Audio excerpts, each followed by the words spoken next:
Hello friends, आज हम करेंगे टाइटल ऑफ द प्ले। इसका नाम है ऑल माई सन्स। तो let's begin. The title of an art must be suggested and suitable. तो जो टाइटल है ना ऑल माई सन्स नाटक का, वो बहुत ही कहते सूटेबल है, सजेस्टेड है। Title tells us about the art. तो टाइटल हमें बताता है कला के बारे में। It must also put some light on the theme. तो ये जो है ना थीम के ऊपर भी रोशनी डालता है। The writer tells the view that we should think that the world is our family. तो राइटर हमें कहता है कि ये विचार रखो, ये हमें चाहिए, हमें ये समझना चाहिए कि ये संसार हमारा परिवार है। We should think the others son like our own children. तो हमें दूसरों के बेटों को भी अपने बच्चे जैसे समझना चाहिए।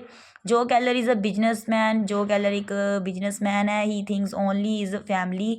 तो वो सिर्फ अपने परिवार के बारे में सोचता है। He takes great interest of his family.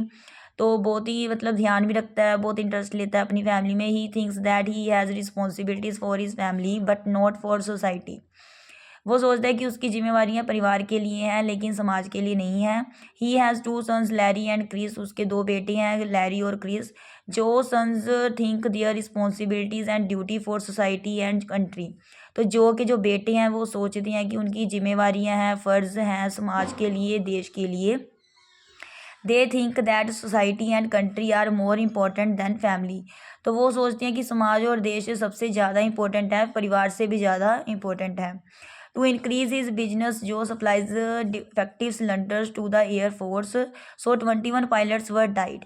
तो अपने बिजनेस को बढ़ाने के लिए जो गैलर जो होता है वो सप्लाई कर देता है जो दोष वाले सिलेंडर होते हैं जिनमें कुछ डिफेक्ट होता है एयरफोर्स को, जिसके कारण 21 पायलट्स जो होते हैं मर जाते हैं। When the case against Joe and his partner Steve Deaver comes in the court, Joe put all blame on his partner. Joe is safe and Steve is sent to jail for a long periods. तो जब उन्हें case के लिए मतलब case होता है दोनों के विरुद्ध, स्टीव डीवर और जो के विरुद्ध, तो उन्हें अदालत में बुलाया जाता है। तो जो क्या करता है, सारा दोष डाल देता है अपने साथी पर।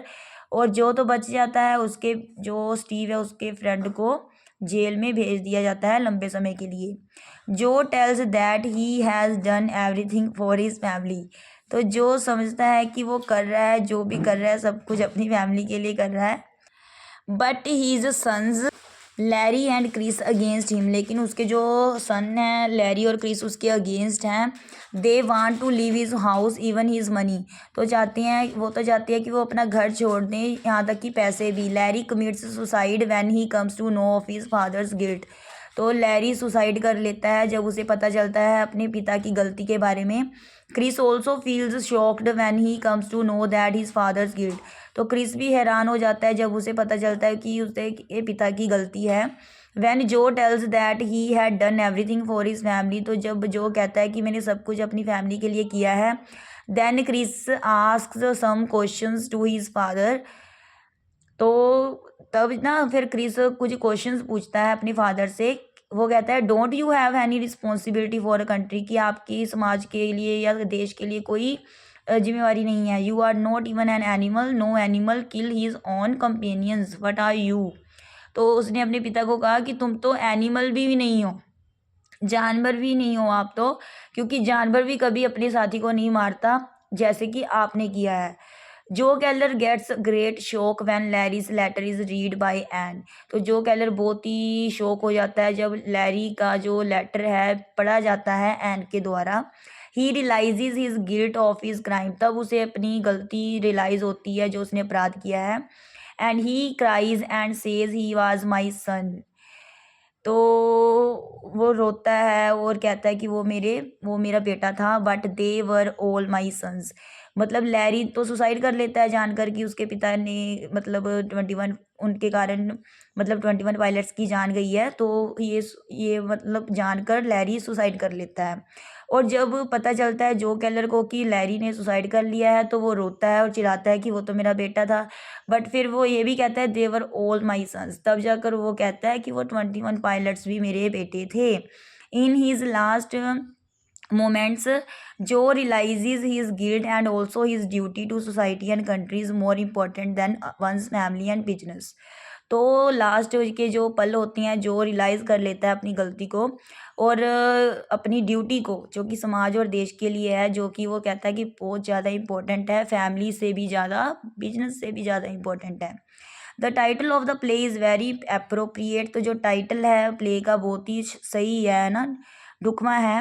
ही tells clearly that a greedy business man shouldn't think of their sons.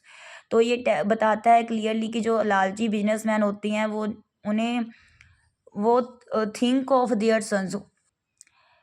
A greedy businessman shouldn't think of their sons की क्लियरली कहता है कि जो बिजनेसमैन होते हैं लालची, उन्हें नहीं चाहिए सोचना, सिर्फ अपने बेटों के लिए ही नहीं सोचना चाहिए, समाज के लिए भी सोचना चाहिए। थैंक्स।